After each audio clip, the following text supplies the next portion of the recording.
Acompáñeme, por favor, si fuera tan amable, abriendo su Biblia en la primera carta a los tesalonicenses. Estamos estudiando esta carta de instrucciones y quiero compartir con usted, quizá pudiera ser el complemento de lo que compartió el pastor Martín Torres hace 8 días acerca de la esperanza.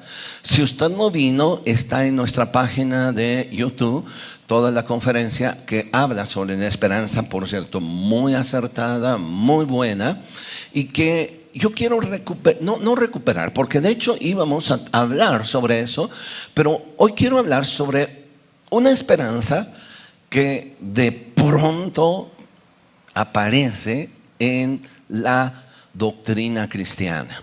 Y ahorita quiero que usted vaya conmigo acerca de qué le quiero hablar. Primera de los Tesalonicenses, capítulo 4, versículo 13. Voy a leer del versículo 13 al versículo 18. Yo quiero que siga con su vista. Si trae Biblia, que espero que sea lo mejor. Y si no trae Biblia, bueno, estará en las pantallas. Pero lo mejor es que usted traiga su Biblia para que allí usted pueda hacer alguna anotación al margen. Es muy bueno a veces acabarnos nuestra Biblia y cambiar de año con año por todo lo que usted subraye. Muy bien, leo lo siguiente, versículo 13. Les voy a leer primero la versión 60. Tampoco queremos, hermanos, que ignoréis acerca de los que duermen, para que no os entristezcáis como los otros que no tienen esperanza. Quiero subrayar esta última parte. Para que no se entristezcan como los otros que no tienen esperanza. Otra vez, para que no se entristezcan como aquellos que no tienen esperanza. Continúa el apóstol Pablo. Porque si creemos que Jesús murió y resucitó, así también traerá Dios con Jesús a los que durmieron con él.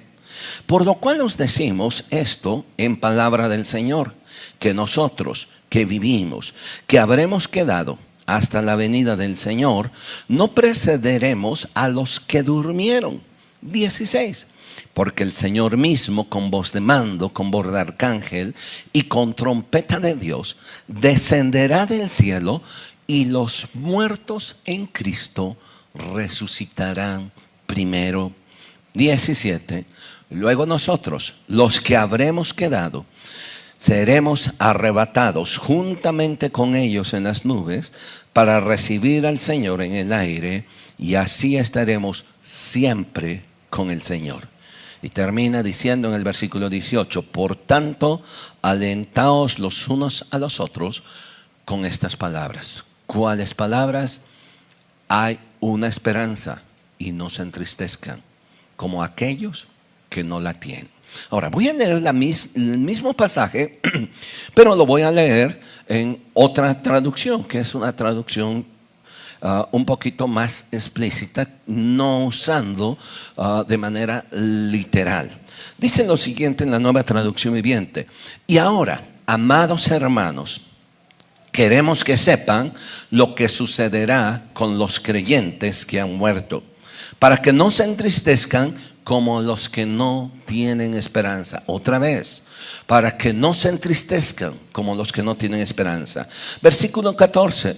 Pues creemos que Jesús murió y resucitó. También creemos que cuando Jesús vuelva, Dios traerá junto con él a los creyentes que hayan muerto. Les decimos lo siguiente de parte del Señor: nosotros, los que también estemos vivos cuando el Señor regrese, no nos encontraremos con Él antes de los que hayan muerto. Pues el Señor mismo descenderá del cielo con un grito de mando, con voz de arcángel y con el llamado de una trompeta de Dios. Y primero los creyentes que hayan muerto se levantarán de sus tumbas. Luego, junto con ellos, nosotros, los que sigamos vivos sobre la tierra, seremos arrebatados en las nubes para encontrarnos con el Señor en el aire. Entonces estaremos con el Señor para siempre. Versículo 18. Así que anímense los unos a los otros con estas palabras.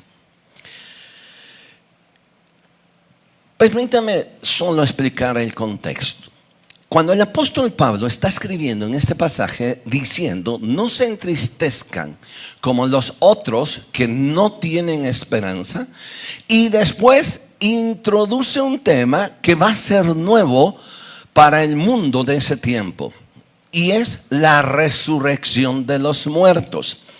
Permítame explicarle rápidamente esto. Tanto los romanos como los griegos tenían una infinidad de deidades. Los romanos y los griegos en sus diferentes líneas o doctrinas creían, algunos, no todos, en la vida después de la muerte. Pero hasta ahí, nada más. No había una idea de una resurrección. Los romanos precisamente creían que había un inframundo, que aquellas personas que morían bajaban a una parte baja de la tierra en donde había una división, y en esa división llegaban todos los muertos, los que habían vivido de acuerdo a cierta piedad o ciertos valores que los dioses dictaban, vivían un tiempo de paz y de tranquilidad, pero hasta ahí. El resto de sus vidas. Quienes habían vivido de una manera impía, vivían por el otro lado en un lugar de tormento. Eso lo retoma Jesús cuando habla del Hades, de la parábola del rico y de Lázaro. Ahora, los romanos lo que hacen es tomar precisamente alguna doctrina filosófica y religiosa de los griegos. Por ejemplo, los epicúreos, que era una doctrina filosófica, ellos decían que no había vida después de la muerte, que la muerte la tenían que tomar los seres humanos como de forma natural, que nosotros los que vivimos o vivimos en esta tierra, va a llegar un momento que se acabe la vida totalmente y no haya más después otra cosa, de tal manera que entonces moriríamos. No había un lugar con un inframundo. Esto era una doctrina de los epicúreos.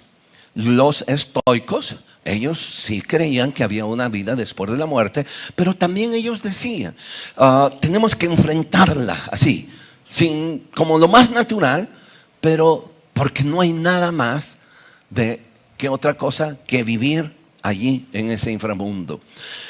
Por eso, cuando Pablo empieza a hablar diciendo, no se entristezcan como algunos otros que no tienen esperanza.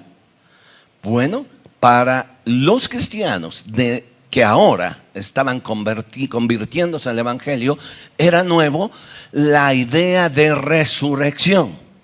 Porque en la Biblia no solo habla una vida después de la muerte. La Biblia no solo habla de que usted y yo viviremos después de la muerte, sino que también introduce un concepto nuevo en ese tiempo que para nosotros no va a ser nuevo.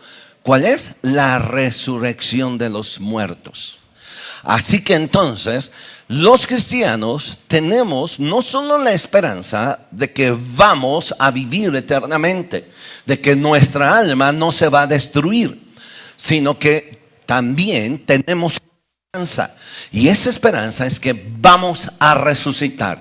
Hay llamémosle así, como una fotografía allá en los últimos capítulos del Apocalipsis, donde dice que la muerte y el Hades, el mar, la tierra y todo van a entregar a sus muertos y serán levantados y estarán frente a Dios y se abrirán los libros y en ese libro se va a leer el nombre de aquellos que fueron inscritos en el libro de la vida eterna. En otras palabras, vuelve a regresar al punto de ser resucitados. Ahora, hacia donde yo quiero llevarles hoy en esta mañana es a esa esperanza. A esa esperanza que cada uno de nosotros tenemos como cristianos. No solo que hay una vida después de la muerte, sino que seremos levantados. Y que para el cristianismo es algo diferente. No solo morimos y nos vamos, sino que un día, dice el apóstol Pablo, seremos levantados. Ahora, vea conmigo rápido, porque ahora quiero retomar esto pero mostrándole una historia. Pablo dice lo siguiente, versículo 15. Por lo cual os decimos esto en palabra del Señor, que nosotros, los que vivimos, que habremos quedado hasta la venida del Señor, no precederemos a los que durmieron, porque el Señor mismo, con voz de mando, con voz de arcángel y con trompeta de Dios, descenderá del cielo, y los muertos en Cristo, ¿qué dice? Resucitarán primero. Resurrección. Los que hayan muerto, dice, cuando venga Jesús, van a ser levantados. Es algo maravilloso y es un milagro que quizá usted y yo no lo podemos comprender. Porque la Biblia nos dice que nosotros somos polvo y regresamos a la tierra y nos convertimos en polvo. ¿Cuál va a ser el milagro de que ese polvo tome vida otra vez como un cuerpo? Y ese cuerpo ahora sea levantado. ¿Cómo lo va a hacer Dios?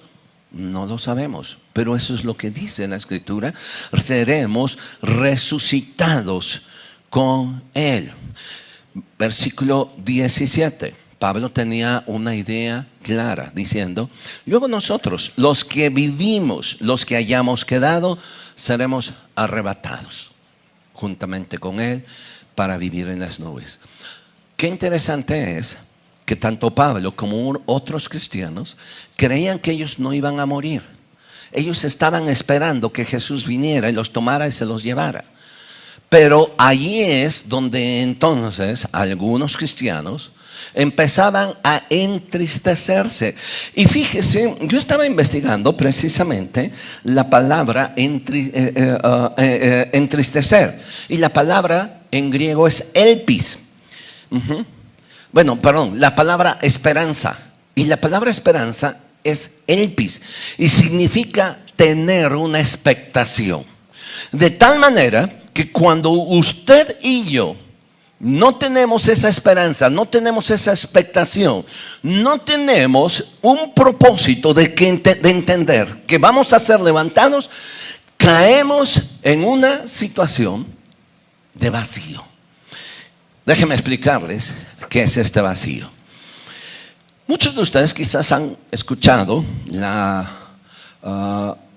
el nombre de Friedrich Nietzsche.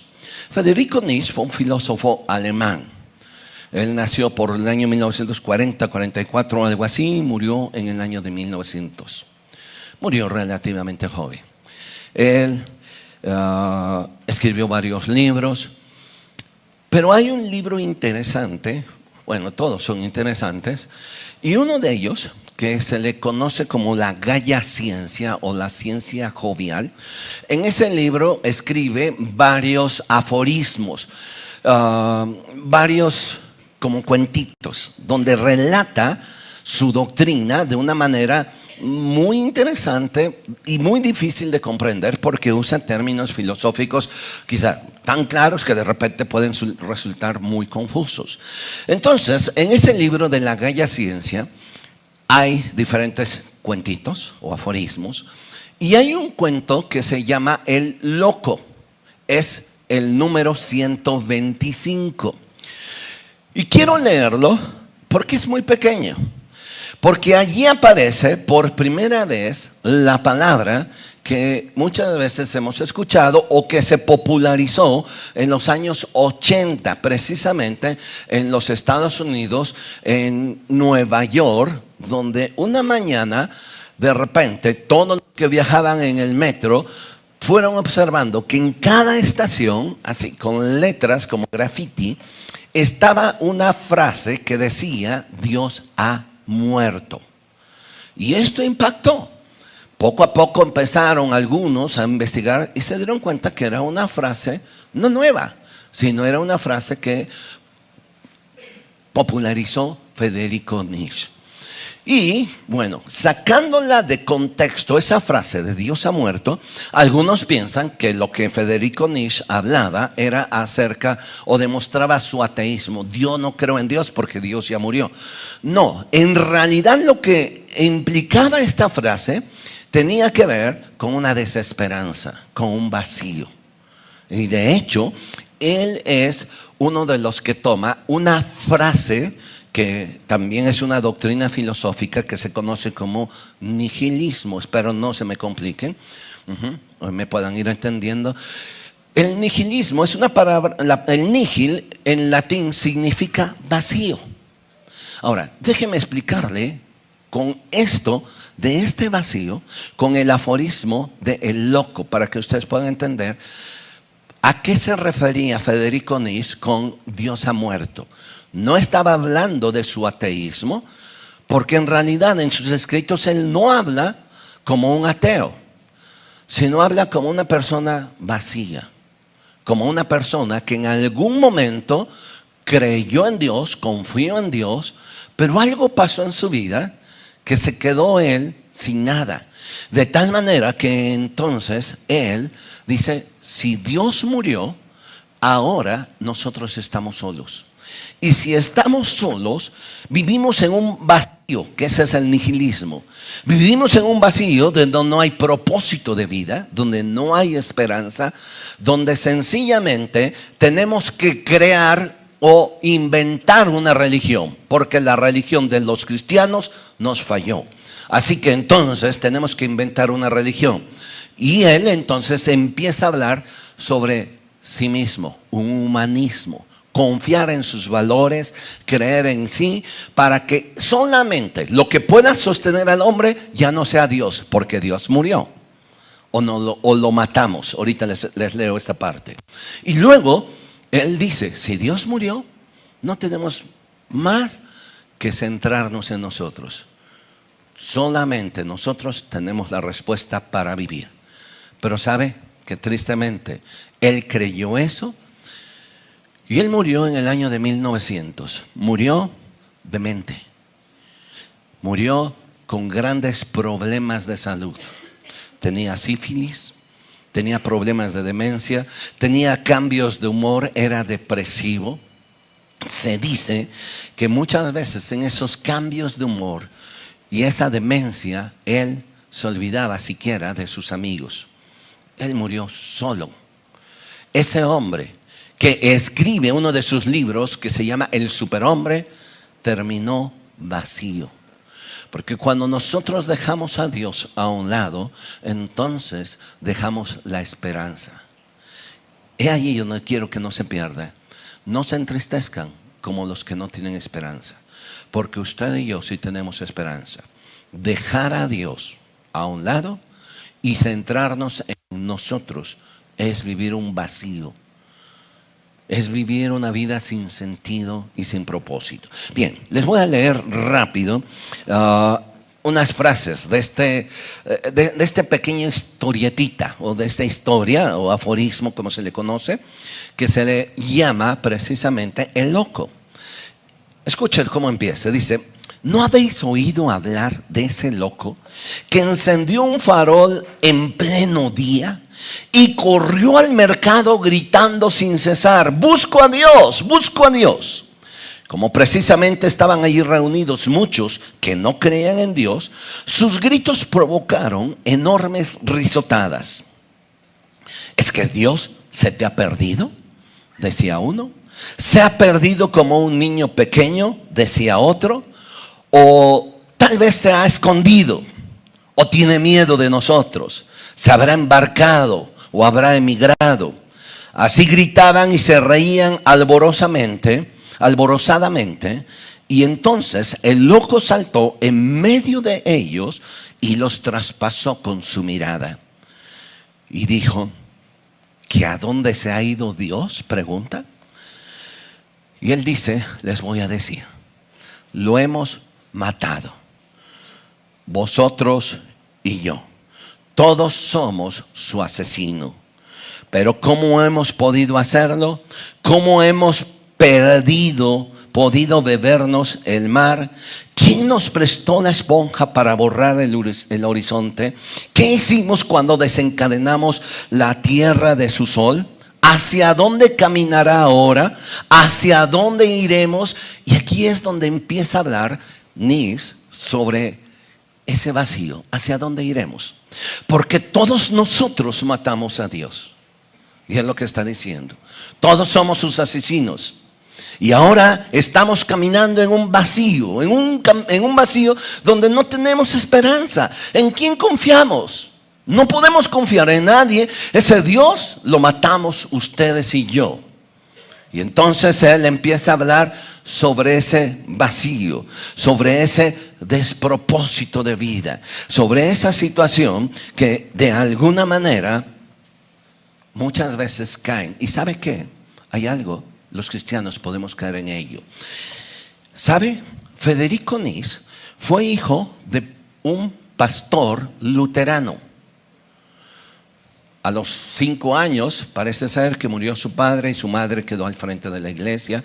Así que Nis, los primeros años de su infancia y su adolescencia, él creció en un ambiente cristiano. Es más, en alguno de sus libros, una autobiografía que él escribe, él dice que pasó un momento de su vida en el que él y su familia cayeron en una desesperanza, donde todo estaba perdido. Y luego dice algo interesante, pero Dios nos cobijó, el omnipotente nos ayudó a pasar este trago. Qué interesante es esto, porque un hombre que creció, que conoció la palabra de Dios, un hombre que creyó en él y que desde niño fue formado en las Escrituras, algo pasó en su vida que se decepcionó. Vamos a llamarle en primera instancia de Dios. Quizá la pregunta es, ¿por qué murió mi papá? ¿Por qué hay tanto esto? ¿Por qué pasa esto? ¿Por qué me pasa esto? Y poco a poco, Nis fue cayendo en ese vacío, en esa desesperanza. Un hombre que creyó. Y por eso yo quiero llamar la atención a cada uno de los que estamos aquí. El hecho de que usted esté sentado aquí no implica, o no me garantizaría, o no nos garantizaría que estaremos terminando los últimos años de nuestra vida con una certeza y una confianza en Dios. Nis, hijo de pastores luteranos. Estamos hablando del primer movimiento cristiano de regresar a las Escrituras. Terminó demente cuando cayó en un vacío. Algo pasó en su vida que no negó totalmente a Dios, pero dijo, en otras palabras, él me falló. Así que tengo que buscar una opción, y esa opción es centrarme en mí mismo, hacer una religión yo mismo. Y sabe, muchos de nosotros o de la gente hace su religión. Cuando empezamos a hablar de Dios, no falta quien opine de Dios. Es que Dios es así, yo creo que Dios no es tan amoroso que no puede castigar. Yo creo que Dios es tan amoroso que nos va a permitir todo esto. Ah, bueno, ese es tu Dios que tú estás haciendo, pero el Dios de la Biblia es otro. Así que las reglas las pone Dios, no yo. Pero caer en un vacío, y en ese vacío ahora centrarnos y decir como Nis, ahora mi religión soy yo, es caer en un humanismo. Y que usted podrá decir, bueno, es bueno. No, porque podemos terminar tan vacíos y tan decepcionados que si ni siquiera nosotros podemos confiar en alguien fuera de nosotros, ¿cómo puedo yo confiar en mí? Jeremías dice que el engañoso es el corazón y que ninguno de nosotros podemos confiar en nuestro corazón. No hay justo ni a uno. Así que empezar a centrarnos en nosotros es lo peor. Comentaba hace rato uno de mis pastores en los primeros días de mis estudios. Recuerdo que él viajó a Corea. Mientras él viajaba a Corea, él comentó a su regreso que se encontró con un hombre de negocios. Y cuando el hombre de negocios empezó a platicar con él, le dijo, ¿y usted qué hace? Y dijo, no, yo soy pastor. Ah, ¿usted predica la Biblia? Y dijo, sí. Y ese hombre con una sonrisa le dijo, ¿y usted cree que la Biblia es la verdad? ¿Cree que es correcto o es pura fantasía? Y mi pastor dijo, no, la Biblia es la palabra de Dios y yo creo firmemente en eso. El hombre de negocios le dijo, ¿usted cree que Dios existe? ¿Cree que hay un infierno? Y dijo, sí, yo lo creo. Y entonces le hizo una pregunta. ¿Qué tal si al final de su vida, cuando usted se muera, descubra que no hay Dios y que no hay infierno. ¡Qué decepción!, ¿verdad? Y el pastor se le quedó viendo. No, le voy a decir lo siguiente. Yo soy cristiano, tengo una familia, tenemos problemas, pero tengo una familia, tengo unos hijos. Vivo de una manera moral correctamente, trato de esforzarme, hago lo mejor posible, vivo ayudando. Tengo un sueño y tengo una esperanza. Y esa esperanza es que cuando yo muera, yo estaré con Él. Y yo quiero decirle que si en un momento dado, cuando llegue al final de mi vida, yo muera, y que después de la muerte ni existe Dios y ni existe el infierno, ¿sabe una cosa? Yo no estaré frustrado. ¿Por qué razón? Porque por lo menos viví en esta vida una vida congruente y una vida tranquila, teniendo una familia, teniendo unos hijos y teniendo un propósito en la vida. El hombre de negocios se le quedó, está bien. Y el pastor le dijo, ahora yo le voy a hacer lo mismo, pero le voy a hacer otra pregunta. Y le dijo, ¿qué le parece si usted toda su vida cree que Dios no existe, que no hay infierno? Y así vive, y está viviendo así, lejos de Dios, en esperanza, una vida sin vacío, haciendo lo que le place, su corazón. Y vive así, una vida desenfrenada, a lo mejor cae en alcoholismo, en alguna adicción, etcétera. Pero pues usted dice, no, total, no hay Dios y no va a haber infierno. ¿O no es así? Perfecto, disfrutaré la vida. Le dijo, ok, pero ¿qué le parece si al final de la vida, así como usted me dijo, usted muere? Y al momento de morir, ¿qué le parece si abre los ojos y se encuentra que Dios sí existe y que hay infierno? ¿Quién de los dos se lleva la peor parte? Aquel hombre se le quedó viendo. Dice que todo el resto del viaje hasta Corea, calladito. Cuando no tenemos esperanza, podemos justificarla de una y mil maneras. Y podemos tratar de vivir alejados de Dios, pero eso no significa que Dios dejará de existir, porque Dios seguirá siendo Dios con nosotros o sin nosotros. Él es Dios. ¿O usted cree que una mañana Él se levante y Dios diga, ay, hijos, el Paco no cree en mí, y esté triste ese día? Dios seguirá siendo Dios con usted y sin mí. Pero ¿qué le parece si ponemos nuestra confianza en Él? Ahora, sigo leyendo lo que decía Nietzsche, ¿no? O sea, donde él dice, ¿cómo,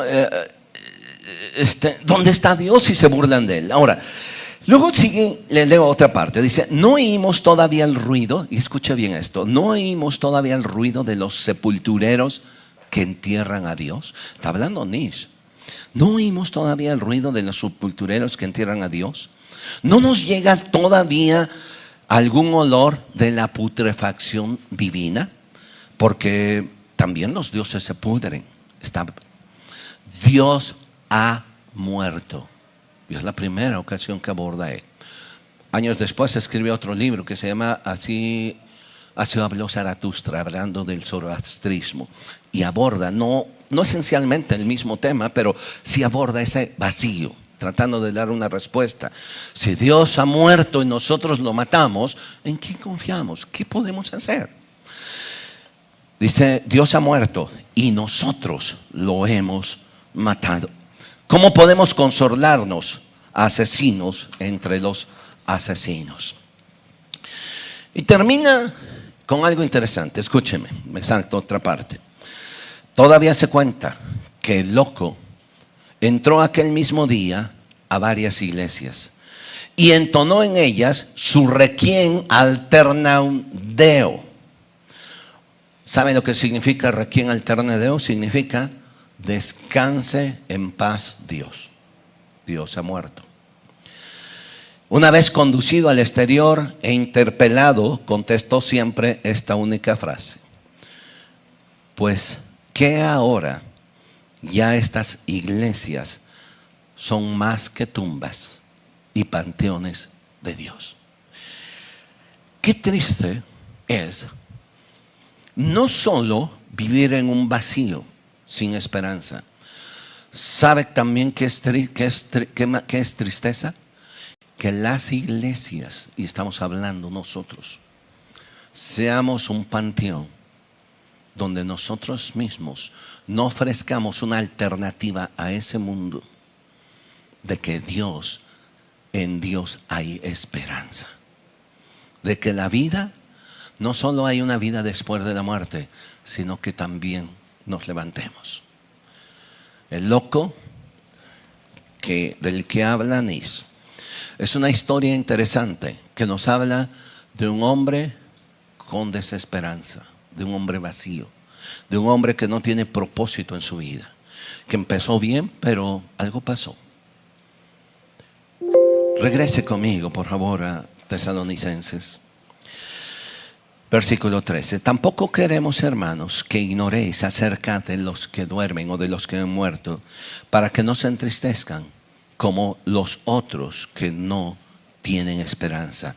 Porque si creemos que Jesús murió y resucitó, así también Dios traerá con Jesús a los que durmieron con él. Porque si creemos, versículo 14, y lo leo en la versión viviente. Pues ya que creemos que Jesús murió y resucitó, también creemos que cuando Jesús vuelva, Dios traerá con él a los creyentes que hayan muerto. Esperanza. Esperanza. No solo que hay una vida después de la muerte, porque aún así seguirá siendo ese vacío. Usted y yo morimos y vamos a un lugar bueno o malo, pero allí va a pasar. Y eso es todo. Eso es todo de la vida. Sigue siendo ese vacío. Sigue siendo una vida sin expectativa, sin esperanza, sin futuro. Pero el apóstol Pablo dice, pero si creemos que Jesús resucitó, también nosotros resucitaremos. Así que la primera cosa que quiero llamar su atención es que cuando se habla de la resurrección de los muertos, no tiene que ver solamente con una idea de una doctrina que se oye bonito, todos resucitaremos. No, la resurrección de usted y mía tiene que ver con base fundamental la resurrección de Jesús. Si Jesús resucitó, dice este pasaje, entonces todos nosotros vamos a ser levantados. Acompáñenme por favor, 1 Corintios capítulo 15, de favor. 1 Corintios capítulo 15, versículo 12. La base de nuestra expectativa, la base de esa esperanza, la base de ese anhelo, de ese deseo, no tiene que ver en mi mente, en meterme unas palabras, en convencerme a mí mismo, en hacer mi religión o mi doctrina, sino tiene que ver con un acto que pasó hace más de 2000 años y en base a ese acto yo tengo esa esperanza. Versículo 12. Pero si se predica a Cristo que resucitó de los muertos, como dicen algunos entre vosotros, que no hay resurrección de muertos. Porque si no hay resurrección de muertos, porque si no hay resurrección de muertos, tampoco Cristo resucitó. Y si Cristo no resucitó, vana es entonces nuestra predicación y vana es entonces nuestra fe. En otras palabras, estaríamos perdiendo el tiempo, tanto ustedes como yo predicando una mentira que se oye bonita. Jesús ama, vamos, todo lo que usted quiera. Pero si Cristo no hubiera resucitado, esas palabras que hizo Jesús no estuvieran respaldadas por su resurrección. Por eso Pablo dice, si Cristo no resucitó, vana sería nuestra predicación y vana sería nuestra fe. Nos estaríamos haciendo tontos y estaríamos mejor haciendo otras cosas que perdiendo el tiempo aquí. Pero si Cristo resucitó, esa es la razón por la que estamos aquí y esa es nuestra esperanza. Versículo 15.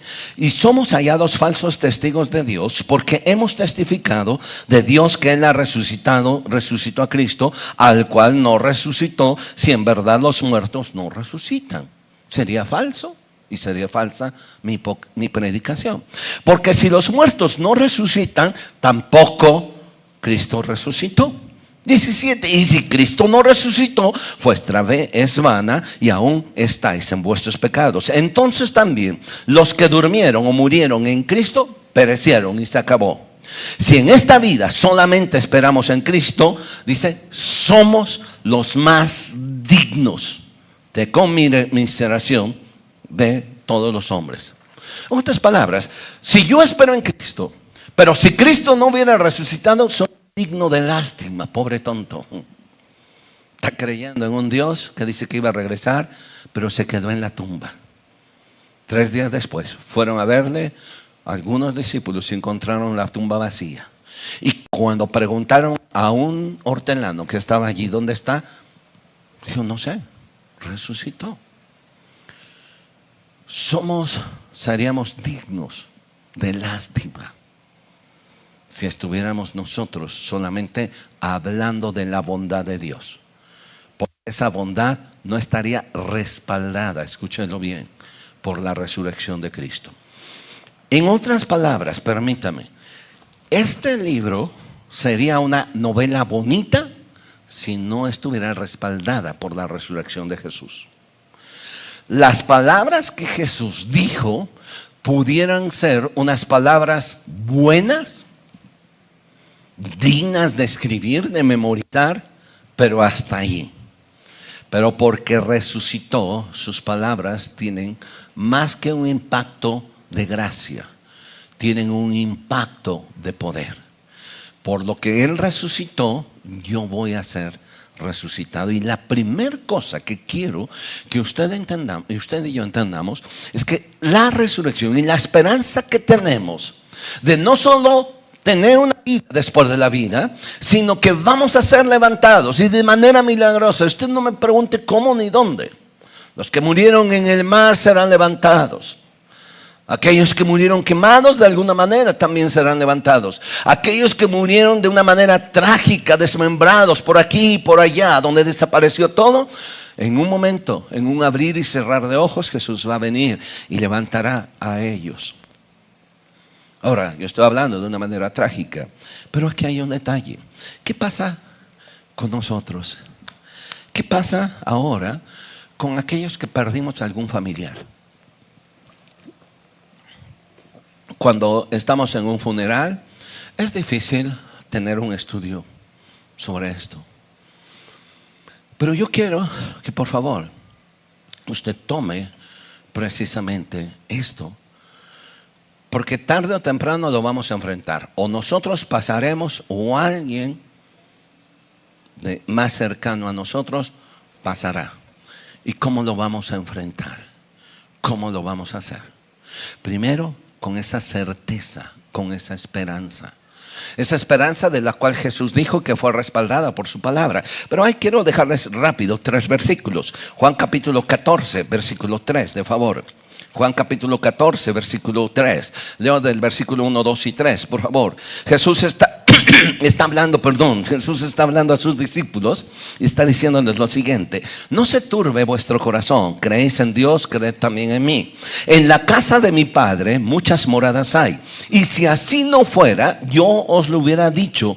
Voy pues a preparar lugar para vosotros. Está Jesús vivo y dice: en la casa de mi Padre hay muchas moradas, hay un lugar para ti. Pero yo voy a ir y voy a preparar un lugar para ti. Pero luego sigue diciendo en el versículo 3: y si me fuere y yo les prepararé un lugar, vendré otra vez. Está hablando de su segunda venida, de lo que mismo que está hablando Pablo. Vendré otra vez, les tomaré a mí mismo. Resurrección o levantamiento. Los tomaré a mí mismo, para que donde yo estoy, vosotros también estéis. Un tiempo atrás había muerto un amigo de Jesús. Su nombre era Lázaro. Y Jesús llega 3 días después de que había muerto Lázaro. Era su gran amigo. Y tenía 2 hermanas, Lázaro, Marta y María. Y cuando llega, la primera que sale al encuentro, en una actitud un poquito de reproche, Juan capítulo 11, versículo 21, 20, la primera que sale al encuentro fue Marta. Y le dice lo siguiente: entonces Marta, cuando oyó que Jesús venía, salió a encontrarle, pero María se quedó en casa. Y Marta le dijo a Jesús: Señor, si tú hubieras estado aquí, mi hermano no habría muerto.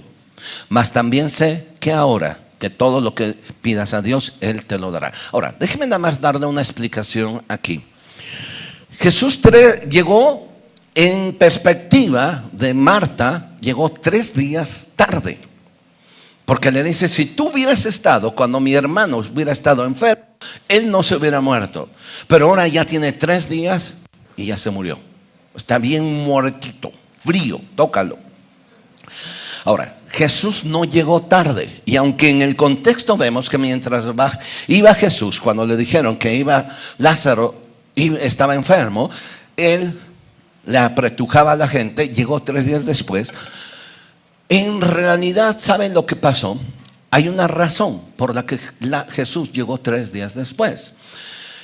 En la mentalidad judía, cuando una persona moría, ellos creían que su alma salía y por 3 días vagaba en el ambiente. Pasaba un día, pasaba 2 y pasaba 3. De tal manera, si en un momento dado aquel muerto despertaba al segundo día, literalmente no había muerto, porque todavía su alma andaba vagando por allí. Así que Jesús intencionalmente tarda 3 días, porque sabía que si él hubiera llegado al siguiente día, a ver dónde está, ahí está muerto, todavía no lo hemos enterrado, porque estamos esperando que pasen 3 días. Y si Jesús hubiera resucitado a Lázaro al primero o al segundo día, ese no hubiera sido un milagro. No sé si me estoy explicando, ¿sí? Entonces Jesús intencionalmente tarda 3 días para que cuando llegue Marta le diga: ya Lázaro murió. Ya no hay más cosa que hacer, porque ya han pasado 3 días. Piense por favor un momento en esto, en las que muchas veces creemos que Dios llega tarde a una cita. No sé si me estoy explicando. Piense que muchas veces usted dice: es que yo necesito que Él me sane en este momento, yo necesito que Él supla en este momento, yo necesito. Y sí, desde mi perspectiva yo lo estoy necesitando ahora, pero Él ve de una forma diferente. Él no llega tarde a ninguna cita, Él sabe lo que va a hacer. Así como de esta manera que llegó 3 días después, no es porque se tardó, sino porque Él esperaba que la gente que estaba alrededor viera que sí iba a haber un milagro. Una persona que ya tenía 3 días de muerto, donde ya su espíritu se había ido, iba a resucitar. Si hubiera llegado al primero y al segundo día, desde la perspectiva de aquellos hombres, no iba a haber resurrección y no iba a haber milagro. Ahora, déjeme continuar rápido. Versículo 23. Jesús le dijo a Marta: no te preocupes, tu hermano resucitará. Y Marta responde: sí, Señor, yo sé que va a resucitar en la resurrección en el día postrero. Los judíos sí tenían esa esperanza de una resurrección. Es más, bueno, hasta estaban divididos. Fariseos lo creían y los fariseos y saduceos. Cuando se nos va el santo al cielo. Y los saduceos decían que no había resurrección. Entonces dentro de los mismos judíos estaba una división. Pero los fariseos sí creían que iba a haber una resurrección, en tanto que los saduceos eran más vigilistas, aunque todavía no estaba en boga ese contexto, esa doctrina. Todos morimos y se acabó, punto. Y Marta dijo, sí, Señor, yo sé que mi hermano va a resucitar y va a resucitar en el día postrero. Y Jesús le responde algo, y eso es lo que quiero que vea. Jesús le dijo, yo soy la resurrección y la vida. El que cree en mí, aunque esté muerto, vivirá. Muchas veces pensamos que la vida eterna comienza cuando nosotros morimos. La vida eterna comienza cuando usted recibe a Jesús en su vida. Porque aunque estemos muertos, estamos vivos. La vida eterna comienza en el momento en que usted abre el corazón, le entrega su vida a Jesús, y en ese momento, al entregarle su vida a Jesús, su nombre es escrito en el libro de la vida eterna. Allí, en este momento, se inicia la vida eterna. Solamente la muerte como acción es un paso a encontrarme con mi Dios, a encontrarme con aquel que le serví en vida. Los judíos tienen una expresión muy interesante. Cuando Moisés muere, dice la Biblia allí en Deuteronomio 34 que Moisés sube al monte y luego dice que no bajó, y dice murió conforme al dicho de Jehová. Búsquelo por allí en Deuteronomio, los últimos versículos. Y dice murió conforme al dicho de Jehová. ¿Sabe cómo lo interpretan los judíos? Para los judíos murió conforme al dicho de Jehová. Dice murió con un beso de Dios. Así que para los judíos la muerte no es trágica, sino es encontrarme con mi Dios, que me va a abrazar y me va a dar un beso. Lo trágico es para los que nos quedamos acá. Que si hay dolor, si hay dolor. Que si hay quebranto, si hay quebranto. O sea, eso es innegable. Eso es innegable. Pero esa es la muerte. Encontrarme con Dios, encontrarme con aquel que me va a decir, ven buen siervo fiel, en lo poco has sido fiel, en lo mucho te pondré. Y el último versículo, Juan 5, 24, por favor. Juan 5, versículo 24.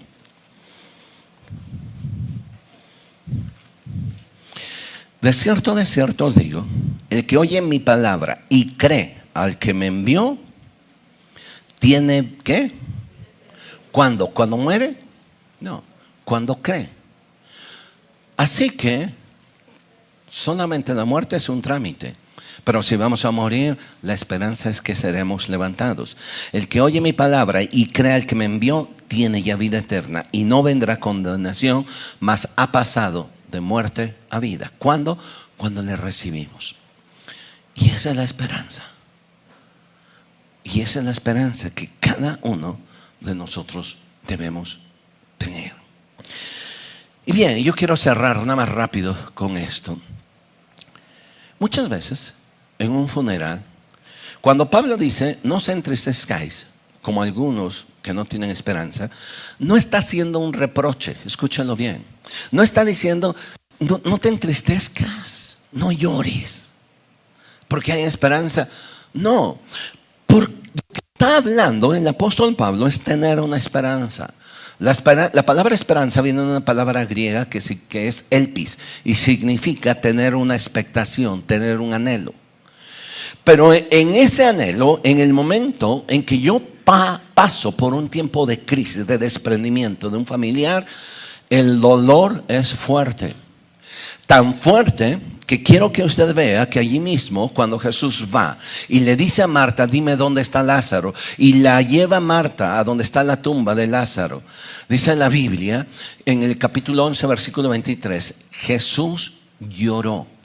Y cuando ven la gente que está alrededor, ve a Jesús llorar frente a la tumba de su amigo, dice la gente, miren cómo le ama.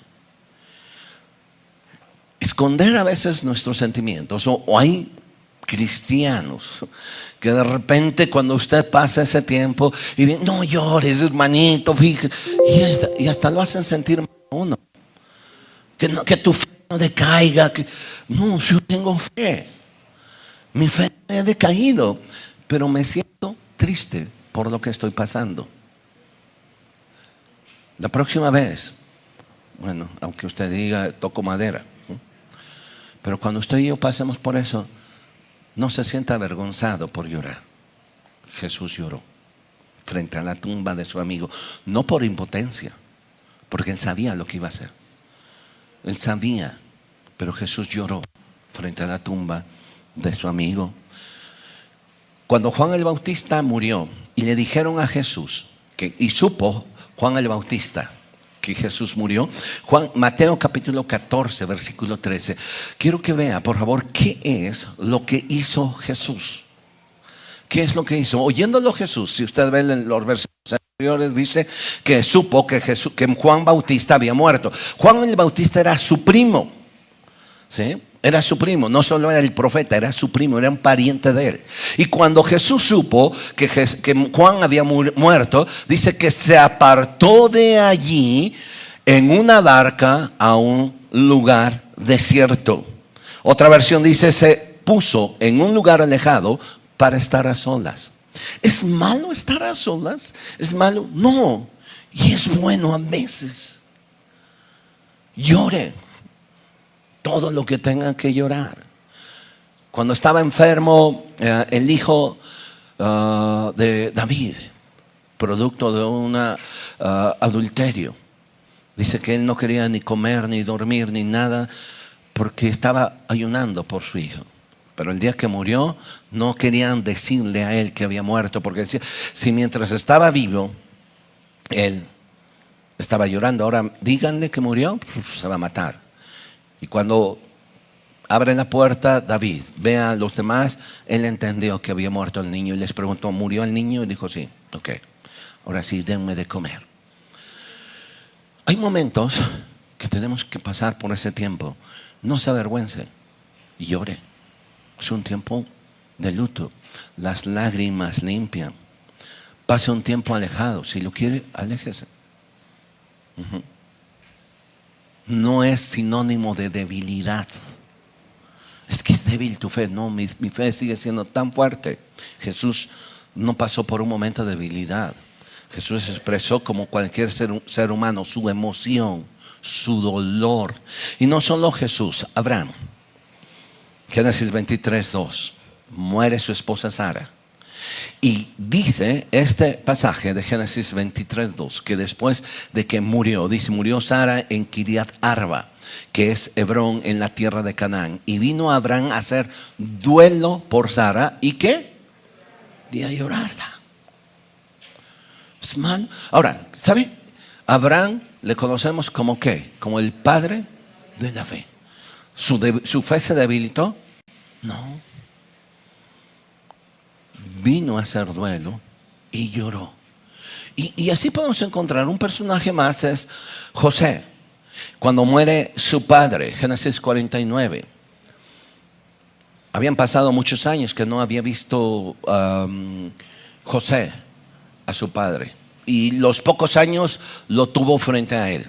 Y cuando le avisan que su padre ha muerto después de que había bendecido a sus hijos, dice en el versículo 49, versículo 33, dice, y cuando acabó de dar mandamientos, es decir, Jacob, a sus hijos, encogió los pies en la cama y expiró. Y fue reunido con sus padres. Murió. ¿Quién ha pasado por este tiempo tan difícil de ver a alguien que se le está yendo? Usted quisiera en ese momento decirle, quiero cambiar. Por favor, tú vive. Quiero. Y ve qué expresión. Encogió sus pies en la cama. Era un anciano. Dice, y expiró, fue reunido con sus padres. ¿Y qué hizo José? Vea el siguiente versículo, 51. ¿Qué es lo que hizo José después de eso? Entonces se echó José sobre el rostro de su padre. ¿Y qué hizo? Lloró y le besó.